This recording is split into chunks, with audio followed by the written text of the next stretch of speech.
He had that dream again last night. He somehow felt that he was near the water and heard two people laughing at him. It was such a vague, stupid dream that he didn't even think to mention it to anyone, not even his wife. They were well on their way to their goal when Derek's navigator flashed a warning.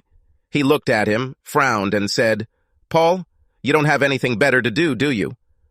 Paul, his traveling companion, said with an amused tone in his voice, "No, well, actually, no. What happened?" He replied, "There was a serious accident on the motorway, 2 junctions ahead of us. I'll get my GPS to plot an alternative route. If we turn off at the next junction, we can avoid the accident and get back on track. We'll be late, but at least we'll get there." After half a minute, he sighed. "Oh, those famous last words. The alternative route is also blocked. It looks like we won't be able to get to the northern office before 6 in the evening in the current situation. Instead of looking for another route, I'll take the next junction and return to the southern one. Direction, back to London." He pointed to his phone in the holder on the dashboard. "Paul, buddy, could you do me a favor? Call the office where we're meeting and tell them what happened, and tell them my apologies." Paul dialed the number and made the call. When he ended the call, he turned to Derek. "Do you want me to call the main office and tell them what happened?" "Please," answered his companion. But when Paul tried to dial the number, nothing happened. He frowned. "Sorry, I think I just broke your phone," he said with an apologetic look. "Oh no! Again. It's not you. I keep telling our IT people that there's something wrong with that damn phone. I think there's a bad connection somewhere. I'll go to IT right after lunch. I have a few things I could do before then. What will you do with the unexpected free time at the office? If we go back to 1, I might just stop by my wife's office and invite her to lunch. She's been working on a number of special projects lately. I'm worried she's been overworked these past 12 months. She always seems so tired." Derek was silent for a few seconds, waiting until he had circled the caravan before answering. "Sorry about that, but caravans always make me nervous on the road. Yes, your wife is the personal assistant to Gary Briggs, the CEO of the company. I understand that you and Beth know Gary and his wife Sally socially. Doesn't that cause problems?" Paul answered easily. "Well, you'd think it would cause problems, but it hasn't affected us. So far, no difference. We usually keep work and pleasure separate."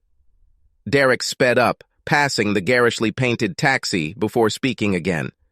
"Are you going to call your wife and tell her you're on your way back?" "I'd really like to," Paul said, smiling. "But guess who left his cell phone in his briefcase in the trunk?" "Ah, never mind. I'll see David Banning, my supervisor, after lunch. He can reschedule the meeting with the Northerners." He glanced briefly at Paul, quickly returning his gaze to the motorway that led them back to London. "And you? Who is your boss now?" "Still Gary. I still report to him." "Ah, I was wondering if maybe you had been demoted. After all your big projects over the last few years, it must seem like a step back when you have to sit through sales presentations and regional office meetings like the one I had planned for today." "It's not a demotion, although I understand why it might look that way. It's a little strange, I admit. While I'm not entirely sure about it, it's just what I assumed. It seems that Gary is worried about some people he didn't think were effective enough, but he didn't know what to do because he wasn't sure whether their failures were self-inflicted or if they were somehow let down or deprived in some way by the company's training program. And because he himself had been heavily involved in the development and implementing the training program, he wanted to make sure everyone got a fair chance before placing blame on anyone." Derek said, "Yeah, I understand. That probably makes sense. Still, it doesn't seem like the best use of your skills. Unless he has an idea to somehow get to the root of the problem and have you create a director-level program for her decisions?" Paul nodded, saying, "You may be right, although he didn't say anything like that." They then began discussing non-work-related matters, Aston Villa's or Chelsea's chances of winning the cup, or the Grand National contenders, and other similar topics that men discuss on long, boring car rides. They arrived back at the North London suburban headquarters of their employer, Hyperology, just before 1 p.m. Derek parked his car and walked out onto a nearby shopping street as Paul, briefcase in hand, entered a huge complex consisting of several office buildings and a modest production site where prototypes of the company's products were being built for testing and to finalize designs before production. Production at the main plant near Cheadle Hulme, near Manchester. Paul put his briefcase down in the office, noticing that his attractive secretary, Rhonda, had already left for lunch. It's a pity, he thought. She could make a reservation for him and his wife, Beth, at one of the nearby restaurants. Anyway, there's a Wetherspoons on the main street.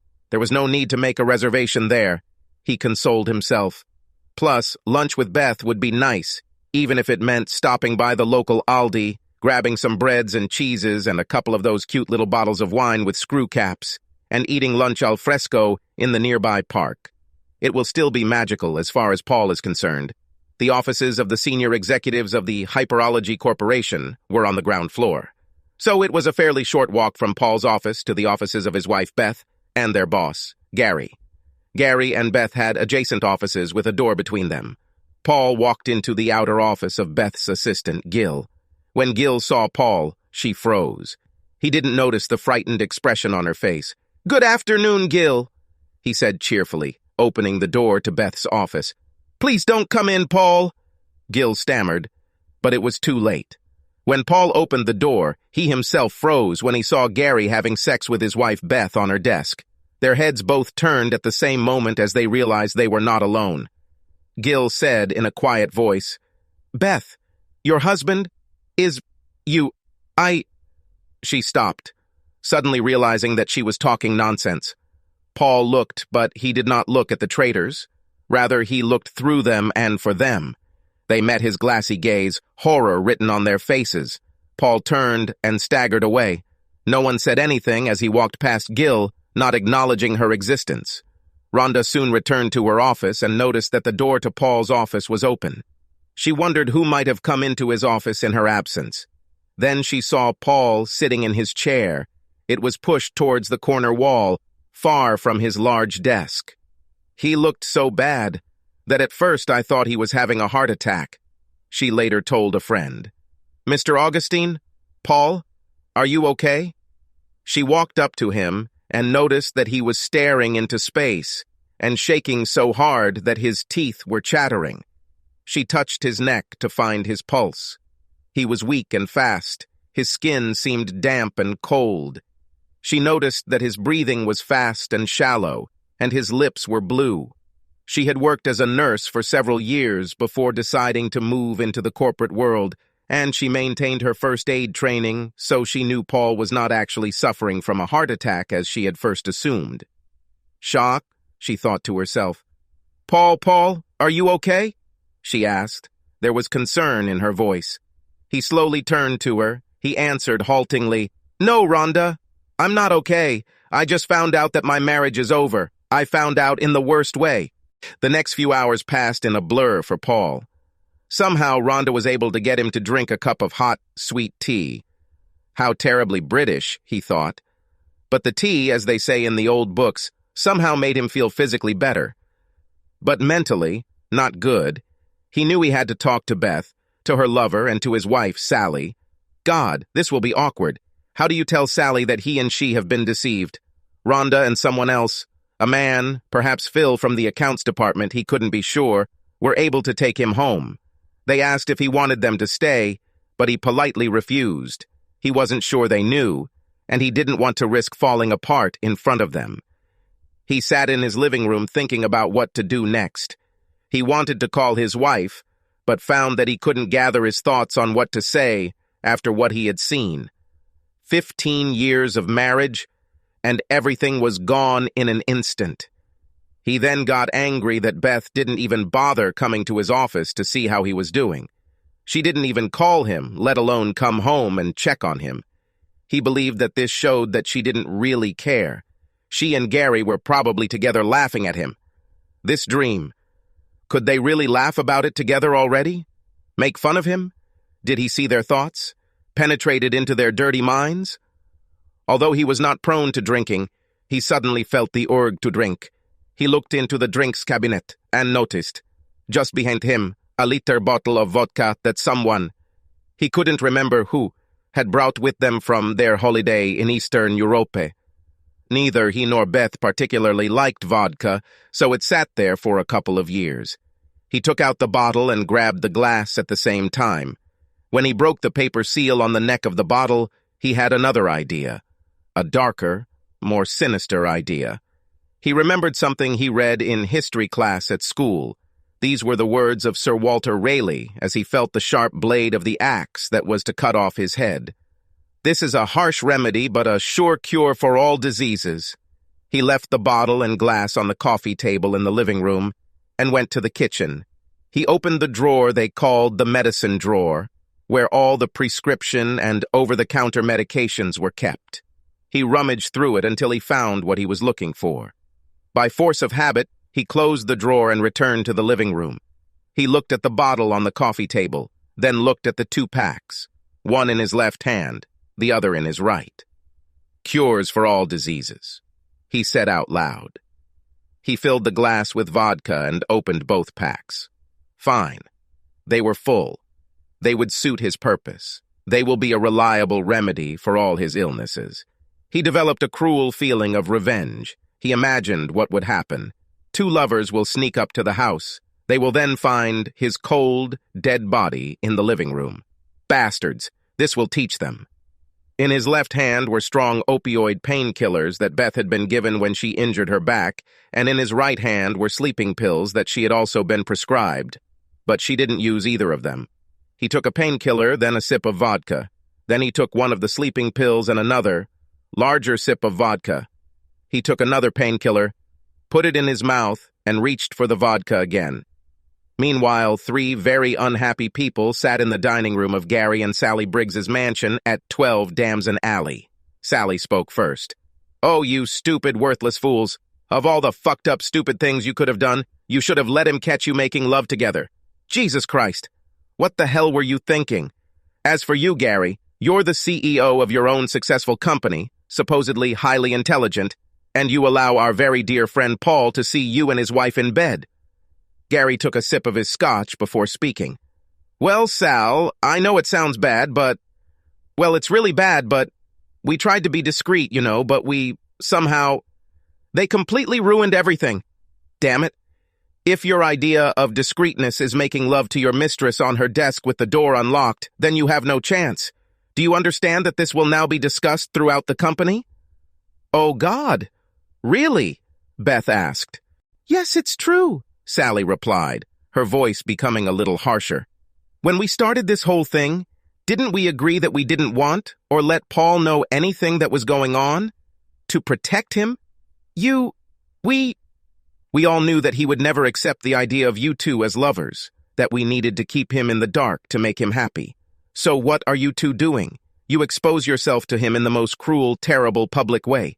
You humiliated him publicly and you broke his damn heart, you idiots. Do you realize that he may never get over this? He may never forgive us? Have you talked to him?" They shook their heads, silent like naughty children in front of the headmistress. "Oh, really?" There was rage in her voice now.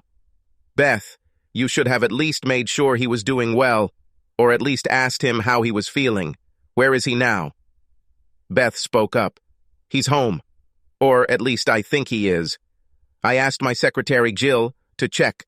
Looks like Rhonda, his secretary, and some guy from the accounts department helped get him home." "Well, at least that's something. Do you want to call him now?" Beth shook her head. "No, I really don't know what to tell him." Sally shot her an angry look. "How about, I'm sorry? How about this?" Beth said, "But apologizing for what? Apologizing for me helping you with Gary? No, I can't say I'm sorry for that. Apologizing for hurting him? Of course, yes, for that. But I'm too embarrassed to call him now." Gary took out his cell phone and made a call. He spoke into it. "Hi, Paul. This is Gary. Listen, buddy. What you saw? Even though what you saw must have shocked you, please, you have to believe me when I say that we never meant to hurt you like that. And what you saw might, well, if you let us, me, explain to you what it was about, I think it'll answer some of the questions you have. There must be. Please don't think that this has damaged your marriage in any way, because it hasn't." Not really, not if you don't want it to. Please come to our house tomorrow at 10 o'clock and we can all have a decent civil conversation about the situation. We really need to explain some things to you, and frankly, you deserve an explanation. The call went straight to Paul's cell phone answering machine. While Gary spoke, Paul was busy, almost mechanically following the routine he had established. Left hand, painkiller, sip of vodka, right hand, sleeping pills, sip of vodka, then repeat. The next morning, at exactly 10 o'clock, Paul rang the doorbell on the post at the entrance to the Briggs family home. Alarmed, Gary opened the door and let him inside. They walked from the hallway through the door on the right, which led into the living room. 2 women were waiting for him, sitting next to him. This surprised Paul. He realized that if they could sit so close to each other without fighting, then maybe the message he had heard from Gary at about 8 a.m. was correct when he said that some things needed to be explained. Paul stood looking at them. Gary stood awkwardly next to his wife, looking a little like one of those awkwardly posed Victorian studio photographs. Paul told them, "You 3 look like one of those damn Victorian studio photographs. Everything is very static and formal, and all the corruption and malice is just bubbling inside." They did not know how to respond to his unexpected remark, so they remained silent. "Nobody wants to say anything?" Paul said. There was a sarcastic and almost cruel tone to his voice that scared them, but especially Beth. "Paul," Beth said, "that's not like you. Where is my husband, my sweet, kind, gentle, warm, loving husband?" "He's dead." "You killed him," Paul said cruelly. Beth covered her face with her hands and began to sob. Sally hugged her, comforting her. Sally looked at Paul carefully. There was something strange and different about him. He didn't shave and looked exhausted. He looked pale, deathly pale. She swallowed before speaking. "Paul, I know what you saw must have come as a terrible shock, but how are you? What did you do last night? Did you sleep at all? Did you eat anything?" Paul trembled before speaking. "No, I didn't eat. I couldn't. Sleep? Not very much. Almost nothing.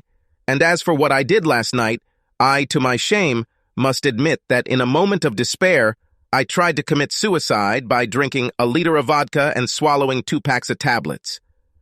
Unfortunately, at the last moment, vodka let me down." They looked at him, shocked by his words.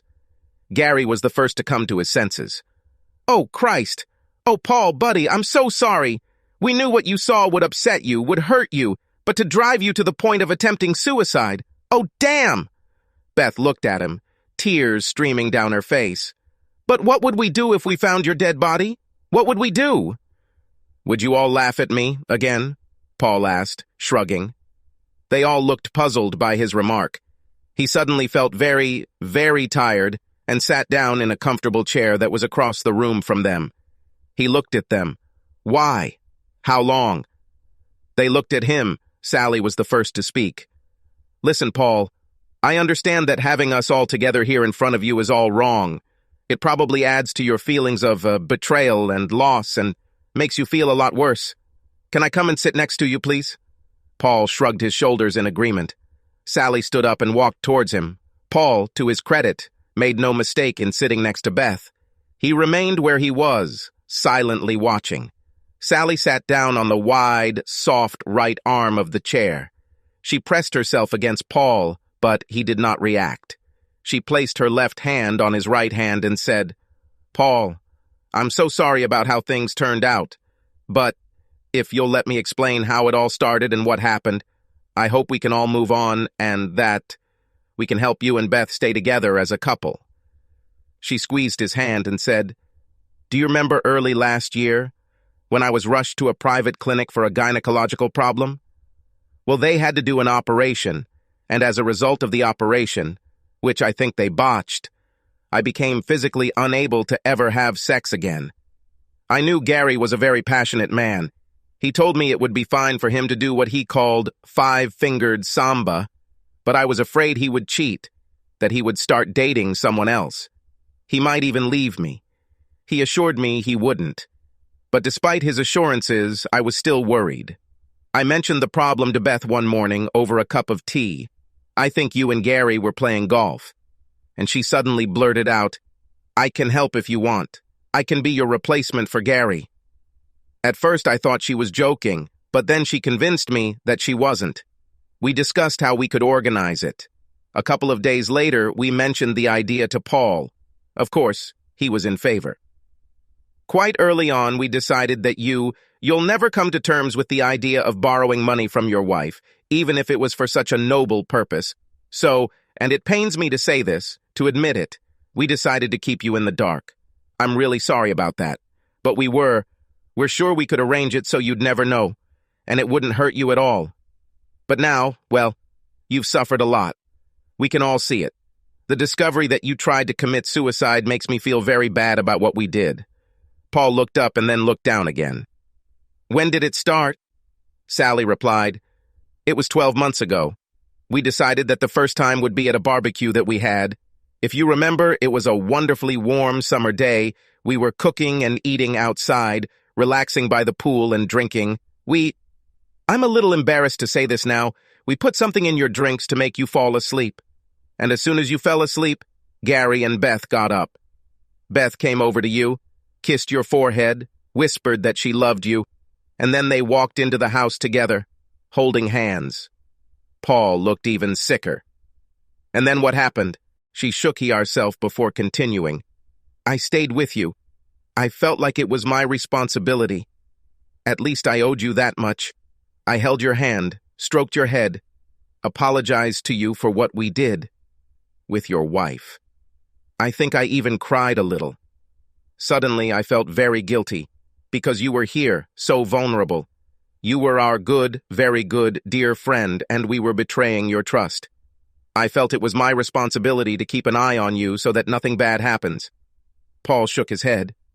Maybe it would have been better if I had died then. After all, if I had died by your pool, I would never have known that Beth was cheating on me. Beth screamed, But I don't want you to die, and I'm not cheating on you, I'm just sleeping with Gary. Paul shook his head again. Treason, whether plural or singular, is still treason. Paul looked straight ahead. What happened that first time? Gary and Beth exchanged glances. We left you with Sally. Then we went into the house and made love in the guest room. I didn't think it was fair to use our marital bed, Gary said. Paul looked at them before speaking again. What happened when you left? We went back to the pool. Sally was sitting next to you, holding your hand, Paul whispered. Did you laugh at me when you saw me? No, Beth screamed. We didn't laugh. What makes you think we would? She sounded worried. That's not true, Beth. Sally's voice sounded tired. When you got back to the pool, you were both actually laughing at Paul. I scolded you, and you both felt guilty. You explained that you laughed mostly out of embarrassment, but also because you found it funny to see him lying there, dozing, under the late afternoon sun. She looked at Paul thoughtfully. Why did you ask that? Did you have a reason? He told them about a recurring dream, about him being near water and people laughing at him. They looked at him, they were all stunned and somewhat ashamed of themselves. He pushed Sally's hand away from him. I can't believe you risked my life. Damn it, neither of you are medical professionals. You could have easily killed me. Haven't you thought about that? They shook their heads. Obviously, they weren't thinking about it. Sally took his hand again. I'm sorry, Paul. I really am. We didn't think your life would be in danger. Gary chimed in. Listen, we've also done everything we can to protect your marriage. Well, we've talked about everything, and we realize that if you don't get exclusive time with Beth, it could hurt your marriage. So we made sure we never have sex in your house, only here, at work, or in a hotel room. And we decided that Beth should belong exclusively to you every weekend. Beth then chimed in, and that's why I started the idea of only having sex with you on the weekends, because it didn't feel right to me that my husband was following my lover into bed with me, having sex with me on the same day. Because, as hard as this may be for you to accept, it was never a matter of cuckolding, this relationship between us, mine, and Gary. It was something separate from our married life. There was never any intention of humiliating you in any way. Either way, You have to believe me. You have to believe us. Damn it, Paul said loudly. You just don't understand. How condescending and contemptuous you three are. You allowed me to have complete and exclusive rights to my wife on the weekends, after you had her like a rusty gate for the whole damn week. Damn! Really? Don't you understand, Gary, that having my wife 5 days a week versus my 2 makes the whole thing so damn unbalanced and completely unfair to me, even if I agreed to it knowing that? And you're saying it wasn't your intention to humiliate me? Well, with you two having sex on Beth's desk, with your poor secretary knowing what you're doing, seeing how broken I was from discovering your connection, hearing the nasty things you said about me. How humiliating do you think that is? Gary shook his head. Sorry, it shouldn't have happened. And what I said about you being Beth's pathetic husband, I didn't mean it. It was stupid of me. Paul looked at him, then looked at the other two, landing on his wife. And the icing on the cake, most people at work knew about it before I did. He saw their surprised faces. Oh yes, Beth. Your secretary knew. And I was wondering why people in production started humming the Laurel and Hardy theme. Beth looked puzzled. Sorry, honey. I don't understand. Why did they do that? Gary blushed and Sally sighed. Sally said, Oh, God, it's terrible. How could they know? Paul responded, Because you weren't as careful and discreet as you should have been, right? And for your information, Beth, they mocked and despised me, making me a cuckold without letting me know why. And even those who didn't know thought that I was demoted because I had to constantly travel to attend useless sales meetings and engineering calls. Now they'll be able to figure out that the real reason I lost all the interesting projects was because my boss wanted me out of the way so he could have sex with my damn wife. He got up. I'm sorry. I can't handle this anymore. I'm going home. Beth also stood up, trying to approach him. She looked worried. You take care of yourself, Paul, don't you? You feed yourself? He gave her a derogatory look. Yes, of course. Like you care about me. Beth sighed and choked on a sob. He turned to Sally, who was now standing slightly away from him. Sally, despite your role in this, I really feel sorry for you. You thought they were only doing this so she could be your sexual replacement, right? Sally nodded. Paul continued, But that's not really true, is it? They're having a hot and steamy love affair. They're not just sex buddies anymore. They're now lovers. Passionate, soulless lovers. He left the house and returned home. The next few days were a blur for Paul. He didn't see anyone, didn't talk to anyone. He turned off all the phones. He drank all the alcohol in the cupboard and was sitting at the kitchen table with a mug of water in front of him when the doorbell rang. Automatically, but without much desire, he went to the door. He hoped they were Mormon missionaries or Jehovah's Witnesses, so he could tell them to leave. He hoped it wasn't Beth or anyone he knew. When he opened the door, he was shocked to see his secretary, Rhonda, standing in the doorway. In fact, he wasn't sure if she was still his secretary. He didn't know if he still had a job, much less cared. Can I come in, Paul? She asked kindly. Yes, sorry, Rhonda. Where are my manners? Sorry. Please come in. Rhonda closed the door behind her and looked at Paul, barely holding back tears from what she saw. He was unkempt, neglected, and smelled like he desperately needed a shower. And he looked thinner. Paul led her into the living room of a house that she felt didn't feel like home anymore. Paul, when was the last time you ate a full meal? He looked puzzled. I don't remember exactly. Last time I ate. Oh, I had breakfast with Beth today. He shook his head, puzzled. No, it was the morning before my trip to the north. When was that? Oh, Paul! She was horrified. Your trip was last Thursday. You haven't eaten for 7 days. She noticed a discarded cookie wrapper on the table. And you just lived on cookies and snacks, didn't you? He looked at her and suddenly lost control. He did what he was ashamed to do in front of those who deceived him. He burst into tears. Rhonda hugged him and let him cry. God, you need this, don't you, you poor, poor soul? What the hell did those bastards do to you? He sat down on the sofa. She sat next to him. She noticed that he had not shaved for a week, that his hair was unwashed and that he smelled sour. The skin of his face under his beard seemed saggy. He has aged a lot. He had difficulty telling Rhonda everything that happened to him without leaving out a single detail. At the end of her story, Rhonda raised her hands in horror.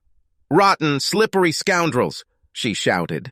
"How could they treat you like that? Someone they love or claim to love, only God knows. You're coming home with me. Pack some clothes and your own shaving accessories and toothbrush. You're staying with me." When they arrived at Rhonda's house, Paul noticed how nice it was. It was a cozy, real home.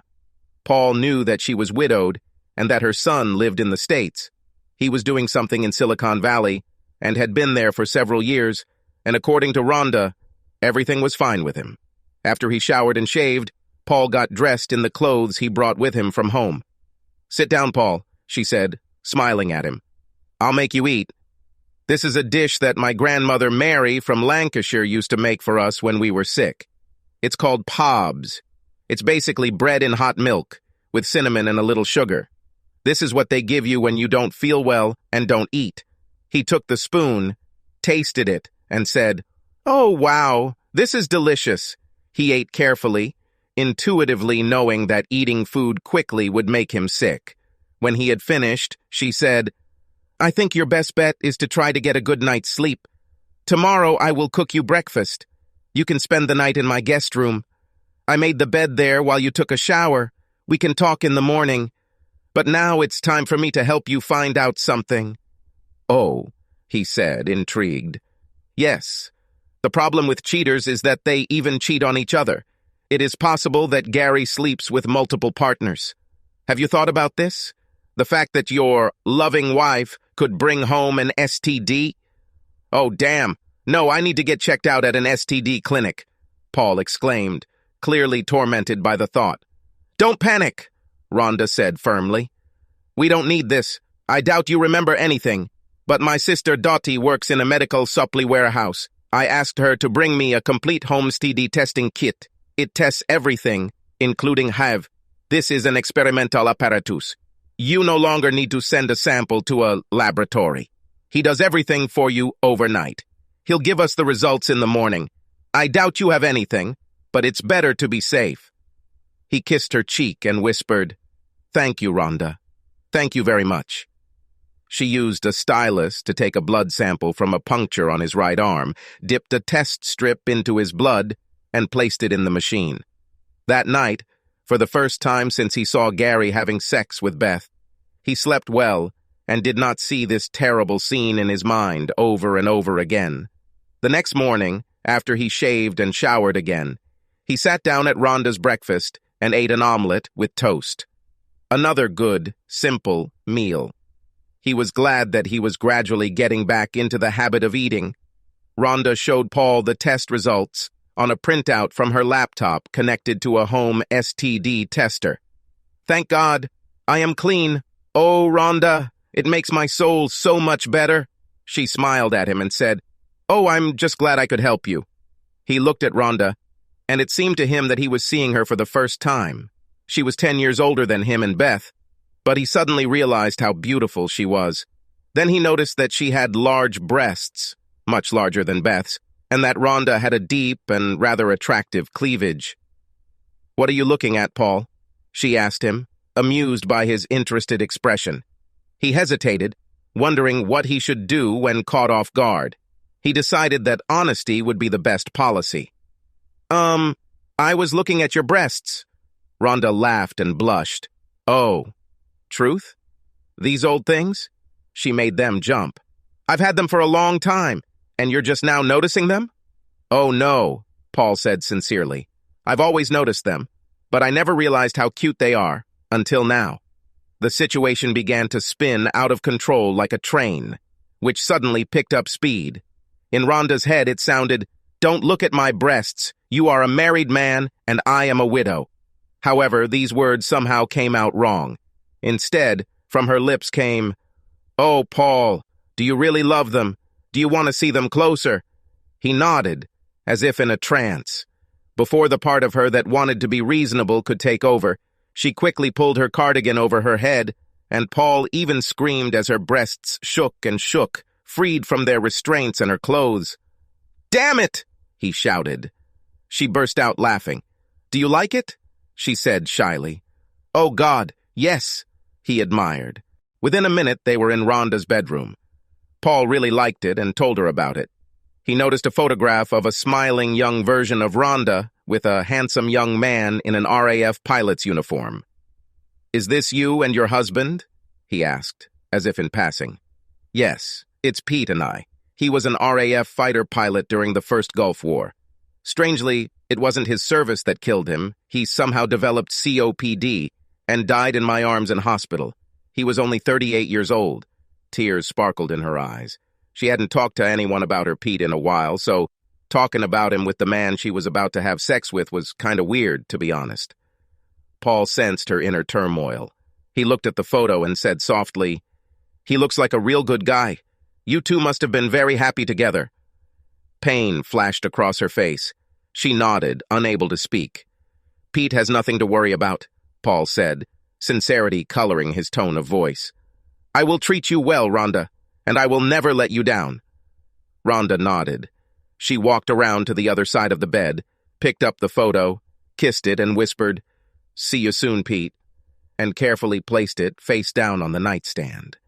She looked at Paul, smiled, and said in a hoarse whisper, "Make me your woman, please, and don't worry. I got my tubes tied after my son was born." Paul nodded, and Rhonda and him quickly undressed and lay down next to each other on the bed. They kissed and hugged for what seemed like an eternity. Paul looked into her eyes. She smiled at him, hesitantly, and asked, "What are you thinking about, Paul?" He smiled back at her, saying, "About how much I want you, and I need you. A lot has happened to me in the last week. Finding you saved my life." "You didn't have to go far to find me, Paul. I was there every day, wanted you, craved you, but knew I could never have you. But that changed, and here we are, together." They made love again and immediately fell into a deep sleep. Meanwhile, things weren't going so well in Damson Glade. Beth wandered around, depressed, and Gary was able to go to the office a few times. Sally wasn't sure if it was machismo or if he was just too thick-skinned to care much. Sally decided things had gone too far. She knew full well that it might be too late to save Beth and Paul's marriage. But damn it, she was going to try. Oddly enough, at the same time that Paul and Rhonda were making love, Sally was reaching out to two lovers. "I don't want you to have sex right now. From everything Paul told me, you two idiots are in love. Is that true?" They didn't say anything, but looked at each other guiltily. "Oh," said Sally. "Well, I guess that answers my question. So, what now?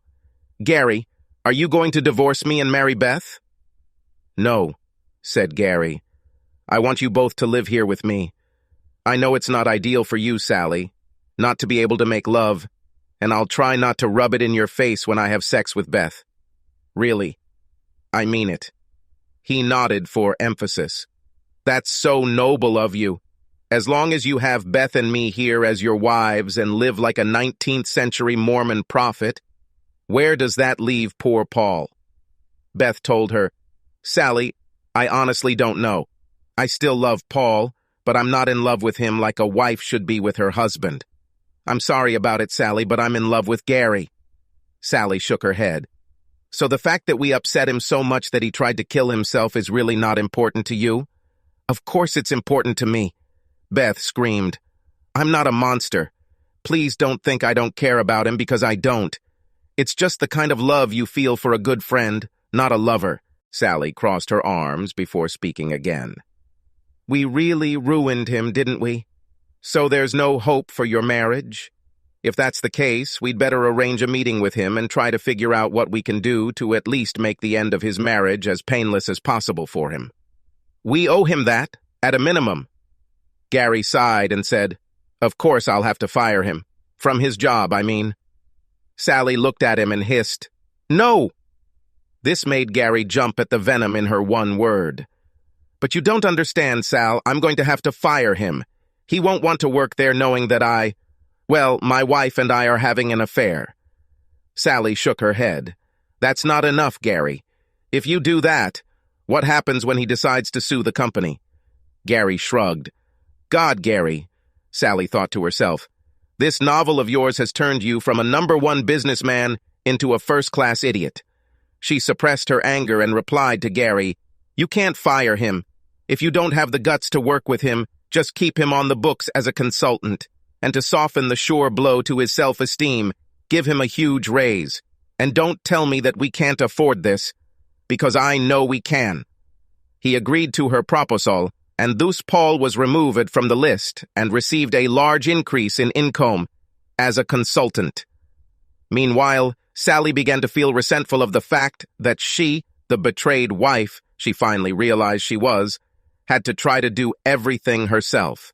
She often called, texted, or emailed Paul to see how he was doing, but Beth seemed uninterested in even texting him, let alone talking to him, even though he made several attempts to start a conversation with her first. And Sally was trying to hold her own marriage together, although she was beginning to wonder why she was even doing this, to be honest. Just over a month after the day Paul learned of his wife's infidelity, Sally asked to meet Paul, the meeting place being the Weatherspoons pub on the high street. She arrived a few minutes early and ordered a pint of old speckled hen, sitting at a table near the door. When Sally saw Paul arrive hugging Rhonda, she nearly spat out her drink. She handled herself well enough and greeted Rhonda with a hug and a kiss. While Paul went to get drinks, Sally asked Rhonda, "Are you together?" Rhonda smiled and shrugged. "I guess you could say that." "Oh, wow," all that Sally could say. "Damn, I have to say, this is a little unexpected. So how did this happen?" Rhonda shook her head. "I think it's better to let Paul tell you about it, if you don't mind." "Of course I don't mind. It's just, I was trying to help Beth get her head out of her ass and pull herself together so she could get back to her husband, but it looks like a replacement has already been found to be Paul's wife." Rhonda shrugged. "Oh, I don't know about that. I was always drawn to Paul. I would never have gone for it, but given the circumstances, when the door of opportunity opened for me, I just walked in." "I can't blame you," Sally replied. "Oh, wait, here's Paul with the drinks." Sally looked at Paul. She smiled at him. "Looks like congratulations are in order, Paul?" Paul smiled back. "Maybe you're right, Sally, but that's a question for the future. It would be nice if I could meet with Beth to talk things over, see if anything can be fixed, but, well, after a year of her affair with Gary and her reluctance to talk to me in any meaningful way, I'm not sure there's anything left to fix, to be honest." Sally reached out and stroked Paul's arm. "I'm not surprised, really. I'm still so angry about how they treated you. If I were Beth, I'd sleep on your doorstep day and night until you forgave me." Rhonda chimed in. "Yeah, but you're not her, are you, Sally? Looking at it from a woman's point of view and from the outside, I think you've been deceived and misled." "In what way, Rhonda?" Sally was intrigued by what Rhonda was saying. "Oh, just think about it. She's telling you that she agrees to be your replacement so Gary doesn't cheat on you, but she doesn't want her husband to know. I wouldn't be surprised if she used her idea of being your replacement as a cover for her real intentions, which was an affair with Gary." "Crap," said Sally. "I didn't think about this before, although I was a fool for not thinking about it, right?" Paul spoke up. "Sometimes we trust people we shouldn't trust, but because we love or respect them, we don't realize we shouldn't trust them." As soon as he said this, he saw a flash of pain on Sally's face. "Well, Sal, I'm sorry if that remark hurts, but it hurt because it was too close to the truth for comfort," Sally said, her voice tinged with regret. "You're right. Your wife and your 2 best friends. Hell, if you can't trust us, who can you trust?" He shrugged, and Rhonda gave him a comforting squeeze. They continued talking like the old friends they were. Eventually, after finishing their drinks, they prepared to leave the pub. "You'll have to tell Beth, you know," Sally said. "Or do you want me to tell her?" "Oh, I'd hate to use you as a go-between, but I don't really want to talk to Beth right now," Paul admitted. "Why?" Sally asked tenderly. "Because now it makes me so nervous that I think I'm going to get sick." Sally nodded thoughtfully. "I'll tell her," she said. The news that Paul was having sex with Rhonda infuriated Beth. What impudence this woman has. She lost her temper. She's old and she has saggy breasts. This bitch should leave my husband alone, or I might decide to divorce him. Sally surprised herself. She really wanted to punch Beth in the face. Very much. Her attitude was very annoying. Don't be such a damn hypocrite, Beth. You've been entertaining my husband for the last year, and when Paul starts having fun too, you start squealing. Grow up, for God's sake. And if you and Gary ever want to start dating again, you will be kind to Paul. And please talk to Paul. You owe him that, don't you? Beth shrugged in response. Well, if you don't want to talk to him, I will, Sally said sharply. And that was what happened over the next few months. Sometimes Sally and Paul chatted on the phone, sometimes they exchanged text messages or emails, and often met to chat over food, usually in a Wetherspoon's pub. Their last conversation made Sally think. Sally, Paul sounded uncertain, have you gotten a second opinion about your physical condition, which makes it impossible for you to make love? No, I didn't. The surgeon I went to was supposedly the best in Europe. I saw him at his clinic on Harley Street. For what it's worth, I'd go to my GP and ask for a referral to an NHS surgeon. After all, you've got nothing to lose. When Paul filed for divorce due to irreconcilable differences, it became the catalyst for Sally to also decide to leave and file for divorce. She was a wealthy woman in her own right, so she didn't have to wait for anything as part of the divorce agreement, and she bought a new townhouse in a gated community just off the main street. She had news for Paul, whom she had not spoken to for a long time. She sent him a message and arranged to meet him at the pub. When he arrived, she realized that he looked rather shabby. What's wrong, Paul? Where's Rhonda? I hope she didn't think I excluded her from our meeting today? Paul shrugged. I don't know about Rhonda. She and I are not together anymore. We're not a couple anymore. Oh, hell, no. Why? When did this happen? A month ago, Paul answered. It's all so stupid, really. She spent a couple of weeks in San Francisco. Her son works as a software engineer at Cisco, I think. And when she came back, she told me she was going to move in with him. I was a little taken aback by that. I asked her when we were moving and she burst into tears and said I wouldn't go with her. It hit me hard. When I asked her why, what did I do, she said it wasn't me, it was her. She told me that she promised her dying husband Pete that she would remain faithful to him, and that our relationship made her feel like she was cheating on him. And when I looked into her eyes, I could tell she wasn't lying. Sally winced inwardly, and after taking a deep sip of her pint, said, What happened? We didn't live together, we each had our own place, so all I had to do was pack up all my things and take them back to my house. We spoke on the phone a few days after she told me that she gave her sister a power of attorney, or whatever it's called today, to sell her house and belongings. I walked Rhonda onto her flight 2 weeks ago. Neither of us could stop crying. She told me that she would always love me no matter what, but that she would dedicate her life to taking care of her grandchildren. I gave her a very modest kiss on the lips, and we parted forever. Oh, Christ, Paul. With Beth, you definitely didn't deserve for Rhonda to do that to you, too. Paul looked into her eyes. Is it me? Is there something wrong with me? Sally shook her head and smiled. No, you're fine.